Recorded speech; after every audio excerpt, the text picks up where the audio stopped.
Shalom teman-teman, gimana nih kabarnya kalian? Udah lama kita nggak persekutuan bareng di gereja. Mas Eta gimana kabarnya? Tuhan baik. Ya, kalau Mbak Kisha gimana kabarnya? Tuhan juga baik Tuhan. Oke, untuk memulai komra kita pada hari ini, mari kita menyanyikan lagu Allah Dahsyat.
Komra biasa kan kita pastinya ada bagi berkat.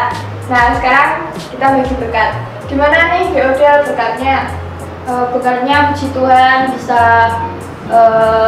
menjadi MC pada Komra hari ini, terus masih bisa diberi kesehatan, terus selama di rumah itu bisa melakukan kegiatan yang bermanfaat, nggak cuman tidur rebahan, tapi bisa kayak bikin makanan di rumah itu, terus ya melakukan kegiatan yang lebih bermanfaat dari hari-hari biasanya. Terus puji Tuhan belajar online-nya juga lancar. Ya, belajar. Kalau Mas Eta sendiri gimana nih berkatnya? Ya, berkat saya masih diberi kesehatan sama Tuhan, masih diberi kesempatan untuk bisa mengiringi komra walaupun online. Terima kasih.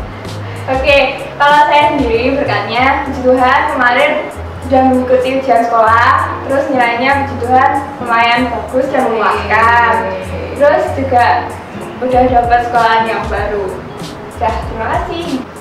Untuk memulai komra kita pada hari ini, mari kita membuka dengan berdoa. Mari kita berdoa. Ya Tuhan, terima kasih karena Engkau telah mengumpulkan kami dan menyertai kami setiap kehidupan kami, dan kami saat ini akan memulai persekutuan kami pada hari ini. Kiranya Engkau sertai dari awal, tengah hingga akhir, agar dapat berjalan dengan baik dan lancar. Segala dosa dan kesalahan kiranya Engkau mengampuni. Dalam nama Tuhan Yesus kami berdoa dan mengucap syukur. Amin. Oke teman-teman, setelah ini kita mau firman. Sebelum firman, mari kita nyanyikan lagu Tetap Setia.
teman-teman, selanjutnya kita akan firman yang dibawakan oleh Pak Sulis. Hai teman-teman, salam metal dulu.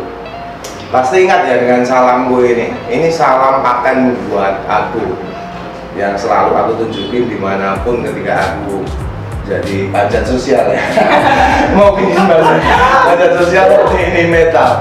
Tapi suatu saat nanti saya akan beritahukan ini saya pakai simbol ini sejak tahun 2011 2009 lah. Nanti kapan-kapan pas kalau Komra minta saya melayani, saya terangkan ini ada makna filosofi teologi yang luar biasa dari metal ini. Jadi selamat diberkati Tuhan hari ini. Saya masih sangar nggak ya di hadapan teman-teman? Masih dong. Masih. Coba aja. Masih paling top pokoknya. Karena pada puji syukur di hadapan Tuhan hari ini ya, gimana di tengah pandemi, di tengah kesibukan saya pribadi di posko relawan COVID di dusun dan di desa, saya diperkenankan Tuhan untuk melayani Tuhan. Itu luar biasa dan ini berkat Tuhan. Dan hari malam kok cerah seperti ini ya? Tidak malam. Hari ini kita akan belajar bersama-sama seperti yang diminta oleh teman-teman di Komra. Bahwasanya hari ini kita mau belajar apa yang bisa kita lakukan tentang hari Tuhan, kedatangan hari Tuhan yang kedua, hari kedatangan Tuhan yang kedua kali. Begitu deh, Keisha. Iya. Iya, seperti itu kan yang diminta. Iya. Kedatangan Tuhan yang kedua. Untuk lebih supaya apa yang kita mau omongkan ini tidak berdasarkan pengetahuan yang ada dalam otak saya atau kemampuan diri saya, mari kita serahkan ini semua pembicaraan, share ini kepada Tuhan. Biarlah otoritas Tuhan saja yang bekerja, hormat dan kemuliaan buat Tuhan saja. Dan apa yang keluar dari mulut ini adalah sesuatu yang mau Tuhan sampaikan, bukan apa yang ingin saya sampaikan. Gitu ya Kak Kesia. Haleluya. Yes. Aku rindu ya dengar suara itu. Yuk kita berdoa yuk. Bapa, di dalam nama Tuhan Yesus Kristus pada hari ini sungguh kami bersyukur kepada Tuhan atas setiap berkat, atas setiap bagian, atas setiap penyertaan Tuhan yang luar biasa dalam hidup kami. Terbukti sampai hari ini Tuhan Yesus, kami masih bisa bernafas dengan menikmati kesehatan yang Tuhan berikan kepada kami, pun juga kepada keluarga kami semua. Terima kasih Tuhan Yesus, itu semua karena kebaikan Tuhan, bukan karena kuat dan kuasa kami, sehingga kami bisa ada dengan sedemikian kami ada saat ini. Hari ini kami rindu mendengarkan kebenaran firman-Mu. Mari Tuhan berbicaralah, tutup bungkus kami di dalam darah Tuhan, tutup bungkus kami, sembunyikan kami di balik salib Tuhan, supaya tidak ada satu kemuliaan sedikit pun yang kami curi daripada-Mu. Tapi segala hormat dan pujian kemuliaan hanya teruntuk buat Tuhan. Tutup mulut ini, tutup segala sesuatu yang itu berkaitan dengan diriku. Tapi kalau aku boleh berbicara sebagai hamba-Mu, semuanya yang keluar hanya karena otoritas Tuhan. Sehingga yang keluar dari mulut ini adalah yang memberkati setiap orang yang mendengarkan dan membaca dan melihat ini semua. Mari Tuhan Yesus, kami mau serahkan hari ini, dan kebenaran firman Tuhan disampaikan di tempat ini. Terima kasih Tuhan. Dalam nama Yesus kami berdoa. Amin. Saudaraku yang dikasih Tuhan, teman-temanku yang dikasih Tuhan Yesus Kristus, setelah kita berdoa, kita memikirkan kalau kita membicarakan tentang hari Tuhan yang datang kedua kali, itu mari kita mengingat ketika terakhir kali Tuhan Yesus itu ada di dunia, itu peristiwanya ketika dia terangkat ke surga gitu ya Mbak Kesia. Waktu itu hampir mungkin ratusan orang, bahkan ribuan orang menyaksikan dengan mata kepala jasmaninya bahwa benar-benar peristiwa adi kodrati itu terjadi di dunia ini. Dan ini bukan isapan jempol, ini terjadi betul. Dan ketika itu terjadi, mari kita lihat suasananya. Itu ada di dalam Kisah Para Rasul 1, 4 ayat 1-11. Tolong Mbak Kesia bacakan. Kisah Para Rasul 1 ayat 1-11. Roh Kudus dijanjikan. Hai Theophilus, Dalam bukuku yang pertama, aku menulis tentang segala sesuatu yang dikerjakan dan diajarkan Yesus. Sampai pada hari ia terangkat, sebelum itu ia telah memberi perintahnya oleh Roh Kudus kepada rasul-rasul yang dipilihnya. Kepada mereka ia menunjukkan dirinya setelah penderitaannya selesai, dan dengan banyak tanda ia membuktikan bahwa ia hidup. Sebab selama 40 hari ia berulang-ulang menempatkan diri dan berbicara kepada mereka tentang kerajaan Allah. Pada suatu hari ketika ia makan bersama-sama dengan mereka, ia melarang mereka meninggalkan Yerusalem dan menyuruh mereka tinggal di situ menantikan janji Bapa yang demikian katanya. Telah kamu dengar daripadaku, sebab Yohanes membaptis dengan air, tetapi tidak lama lagi kamu akan dibaptis dengan Roh Kudus. Yesus terangkat ke surga. Maka bertanyalah mereka yang berkumpul di situ, Tuhan, maukah Engkau pada masa ini memulihkan kerajaan bagi Israel? Jawabnya, Engkau tidak perlu mengetahui masa dan waktu yang ditetapkan Bapa sendiri menurut kuasanya. Tetapi kamu akan menerima kuasa kalau Roh Kudus turun ke atasmu, dan kamu akan menjadi saksiku di Yerusalem dan di seluruh Yudea dan Samaria dan sampai ke ujung bumi. Sesudah ia mengatakan demikian, terangkatlah ia disaksikan oleh mereka, dan awan menutupnya dari pandangan mereka. Ketika mereka sedang menatap ke langit, waktu ia naik itu, tiba-tiba berdirilah dua orang yang berpakaian putih dekat mereka, dan berkata kepada mereka, Hai orang-orang Galilea, mengapakah kamu berdiri melihat ke langit?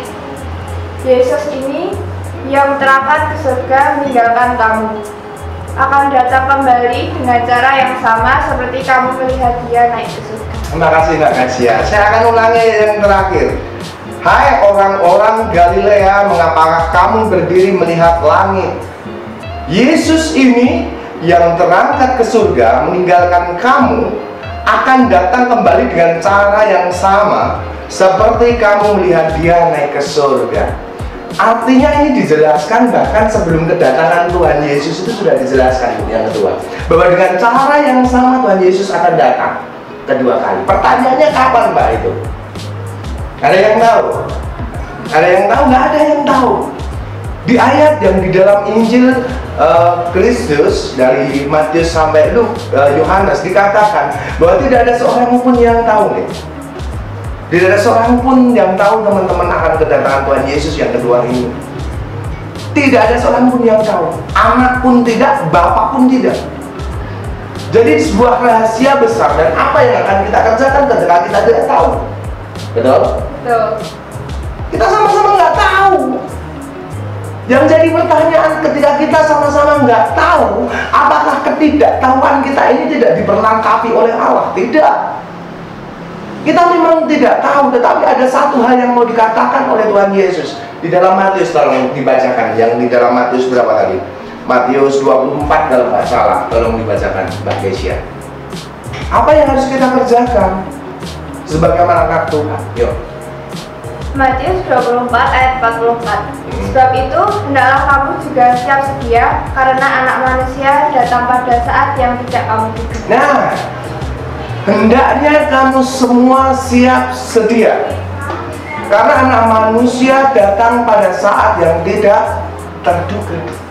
Kalau kita bisa duga, contoh kalau kita ada di rumah terus kita sudah tahu ada maling mau datang, minim kita bawa pentung atau minim kita bawa handphone untuk telepon tangga kiri. Nah, ini datangnya nggak terduga. Itu sesuatu yang menurut kita justru kemahakuasaan Allah terletak di situ. Kalau Tuhan sudah kalau manusia itu mengetahui kapan Tuhan datang yang kedua, di mana letak kemahakuasaannya Allah? Ketika kita mengerti apa yang menjadi rencana Allah, betul kan? Ya. Nah, yang akan menjadi pembahasan kita hari ini apa yang akan kita lakukan? Tadi dibaca lagi yang ayat yang kamu baca tadi coba. Matius 24 ayat Ya. 44. Sebab itu hendaklah kamu juga siap sedia. Oh, siap sedia. Kata siap itu kita berdiri pada kapanpun aku siap. Sedia, apapun aku bersedia. Kata siap tidak bisa dilepaskan dengan kata tidak bersedia.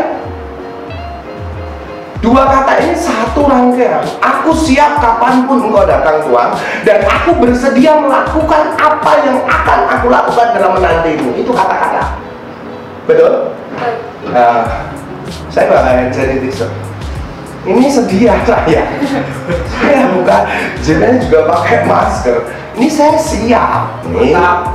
Ini siap. Siap. Coba jarak kita. Ada ya 1, 2, 3. Iya, ada. Mana. Seperti ini. Saya bersiap. Dalam pandemik hari ini. Hari-hari ini kita dihebohkan dengan pandemi, dan kebetulan saya seorang koordinator posko relawan di dusun saya, dan 8 positif kita layani. Kita menjauhi virusnya, bukan orangnya. Di mana kasih Kristus harus tetap kita tunjukkan kepada orang-orang yang sedang berbeban itu. Tetapi apakah aku tidak siap? Apakah kami di relawan tim posko tidak siap? Siap, kami pakai masker.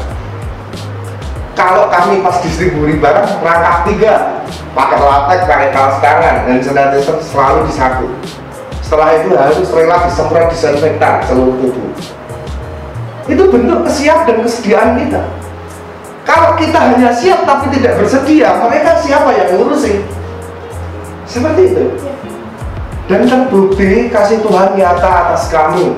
Ini kesaksian sebentar. Saya ketika menunggu kedatangan Tuhan tuh, saya bayangkan jawaban Tuhan ketika saya mengikuti rapid test. Wajah tegang, rapid test pertama puji Tuhan negatif. Tapi rapid test kedua yang kemarin dalam 10 hari saya diisolasi kan. Saya diisolasi, saya harus bersiap untuk tidak keluar rumah, tidak menjalin hubungan dengan anggota keluarga, bahkan saya tidak memeluk anak saya. Saya kalau kemana-mana di dalam rumah pun pakai masker, tidur pakai masker, untuk mendekat istri pun saya harus pakai masker, dan selalu saya bawakan ini, saya nggak sedia. Nah, mari kita bertanya kepada diri kita, Tuhan Yesus mau datang kedua kali ke dunia ini, apa yang kita siapkan dan apa yang sudah kita sediakan? Betul kan? Betul. Apa kamu? Ya, selalu minum dari Tuhan. Iya betul. Selalu jaga-jaga. Iya betul. Saat ini saya mau katakan kepada teman-teman satu. Kedatangan Tuhan yang kedua kali itu sudah dinubuatkan beribu-ribu tahun yang lalu. Kalau boleh saya katakan sejak zaman Nabi Yohanes. Rasul Yohanes, Rasul ya, bukan Nabi, Rasul Yohanes. Ketika dia mengatakan, bertobatlah karena kerajaan Allah sudah dekat. Kalau 2000 tahun yang lalu beliau sudah mengatakan ini sudah dekat, alangkah lebih dekatnya hari ini. Betul enggak? Iya. Tetapi saya nggak akan mengatakan kapan waktunya dia datang loh. Itu bukan ranah saya, dan Tuhan sendiri mengatakan dia tidak memberitahu kepada kita, hanya Allah yang tahu. Tetapi analoginya kan gini, kalau 2000 tahun yang lalu itu mengatakan kerajaan Allah sudah dekat, alangkah dekatnya tahun-tahun ini. Kalau 3 jam yang lalu Mbak Kesia, Edith Kesia itu mau ke Jogja, dari Jogja ke Wonosari. Kalau 3 jam yang lalu Edith Kesia itu sudah sampai Piungan. 10 menit sebelum ini sampai mana? Kalau 3 jam yang lalu kamu bersepeda ya? Iya, bersepeda dengan kecepatan 3 jam nyampe Jogja Wonosari, bersepeda dengan kecepatan yang 40, 20 nyampe.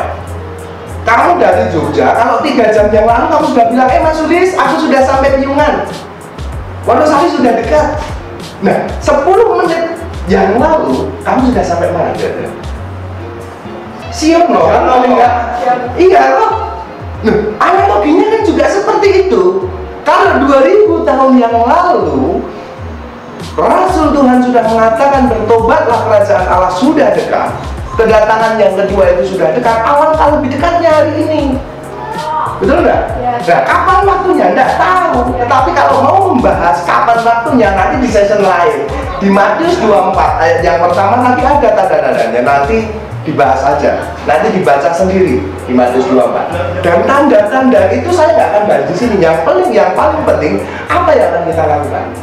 Seperti ketika saya menanti hasil rapid test pertama saya negatif.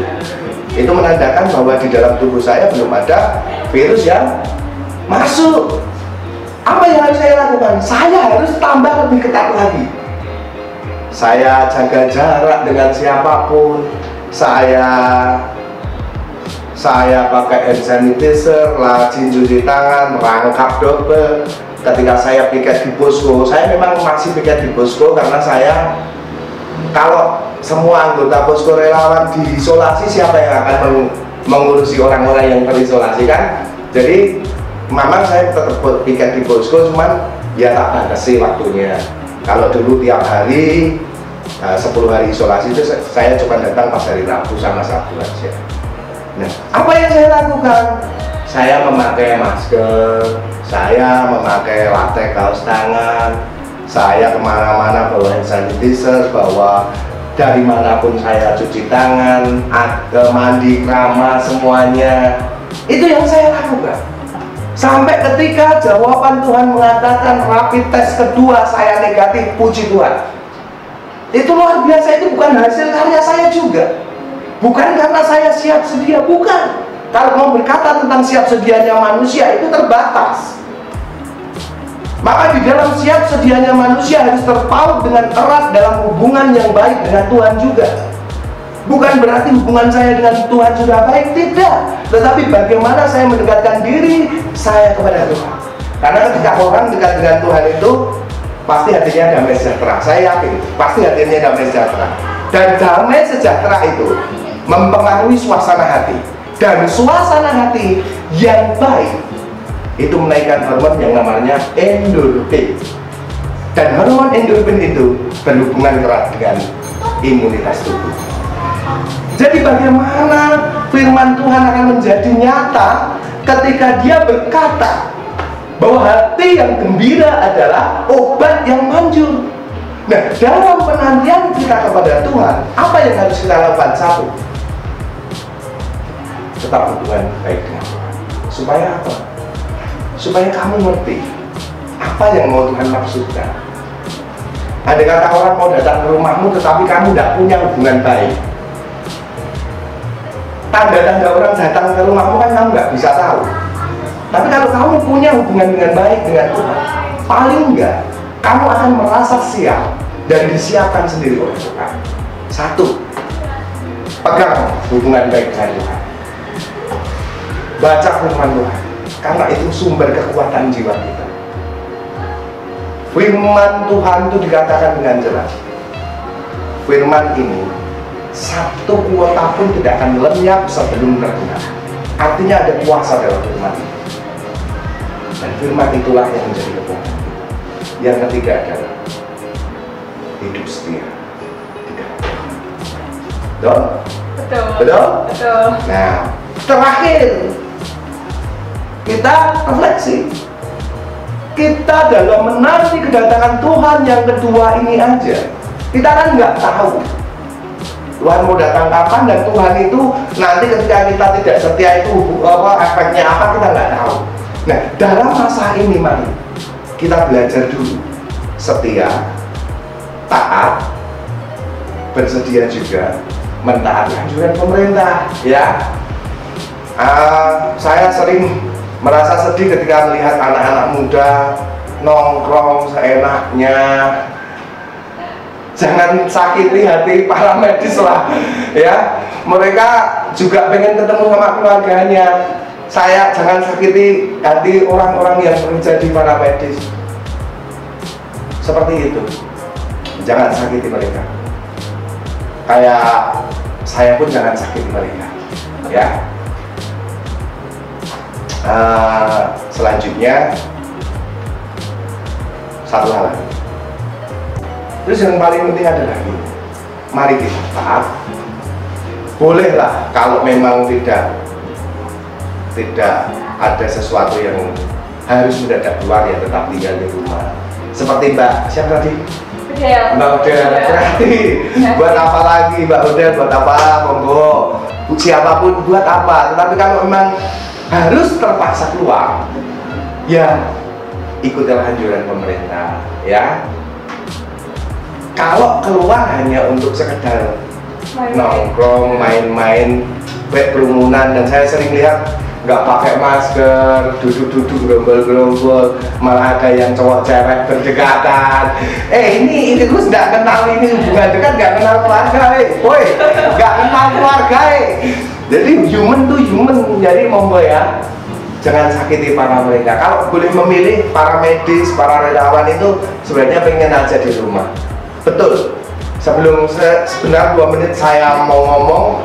Sebelum saya rapid test kedua, saya mau mengatakan, rapid test pertama saya katakan sama ibu saya, Bu, aku mau rapid test, kira-kira gimana? Istri saya mengatakan, dan ngopo, tidak takut aku. Dia mengatakan gini, saya mengatakan gini, ini hubungannya sama pekerjaanmu, sama ibu yang rentan, sama keluarga besar kita, sama saya dan pekerjaan kita. Tapi dia katakan apa? Pak, banyak orang memilih untuk tetap tinggal di rumah, tetapi kamu memilih bagian untuk keluar, untuk membantu sesama. Apapun yang terjadi, seburuk apapun hasilnya, aku tetap bangga karena kamu melakukan bagianmu dengan sukacita, dan itu sesuatu perbuatan yang luar biasa. Teruslah bekerja, Tuhan memberkati. Jadi anak remaja yang diberkati dan memberkati Tuhan. Tuhan memberkati. Oke teman-teman, itu tadi firman Tuhan yang disampaikan oleh Pak Sulis. Dan intinya kita harus menjadi remaja yang kreatif, tetap semangat, dan kita harus terus menjaga kesehatan. Tidak lupa lagi, kita harus tetap berserah kepada Tuhan dan selalu meminta perlindungan pada Tuhan. Oke teman-teman, sebelum menutup Komra pada hari ini, sebelumnya mari kita menyanyikan lagu Bersyukurlah.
menutup persekutuan kita, mari kita berdoa.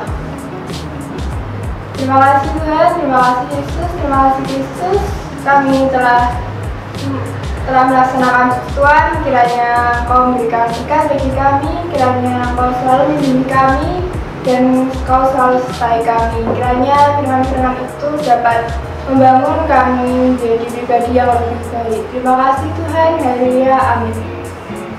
Oke teman-teman, persekutuan kita pada hari ini telah selesai. Sampai ketemu di persekutuan selanjutnya. Terima kasih.